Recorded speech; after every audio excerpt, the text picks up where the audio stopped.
সীমাহীন আকাশে ওড়ার স্বপ্নটাই তৌকির ইসলাম সাগরকে তাড়া করেছিল। সেই স্বপ্ন হাতের মুঠোয় আসার পর নিজেই হারিয়ে গেলেন আকাশের ওপারে। প্রশিক্ষণের শেষ ধাপে সফলভাবে বিমান নিয়ে উড়াল দিয়েছিলেন, কিন্তু আর ফিরলেন না বাবা মার বুকে। বিদায় না নিয়েই চিরতরে চলে গেলেন প্রিয়তমা স্ত্রীর চোখ থেকে যোজন যোজন দূরে। পড়ে থাকলো কেবলই হাজারো স্মৃতি আর বেদনা।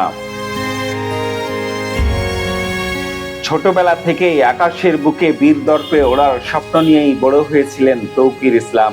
রাজশাহীর সরকারি ল্যাবরেটরি হাই স্কুলের ষষ্ঠ শ্রেণী পর্যন্ত পড়াশোনার পর ভর্তি হন ক্যাডেট কোচিংয়ে। স্বপ্ন পূরণের প্রথম ধাপেই জয়ী হয়ে 2017 সালে পাবনা ক্যাডেট কলেজে ভর্তি হন তৌকির। সেখান থেকে উত্তীর্ণ হওয়ার পরই যোগ দেন বিমান বাহিনীতে।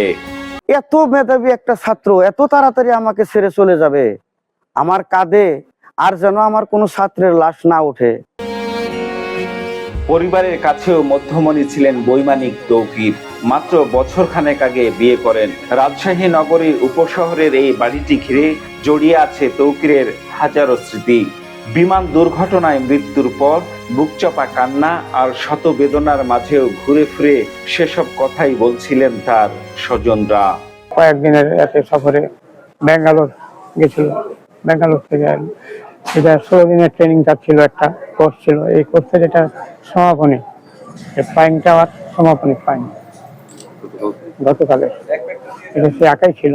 পাবনা ক্যাডেট কলেজের ছাত্র ছিল, তো সেখান থেকেই তার আর্মি বা বিমান বাহিনী এগুলোর প্রতি একটা ঝোঁক ছিল।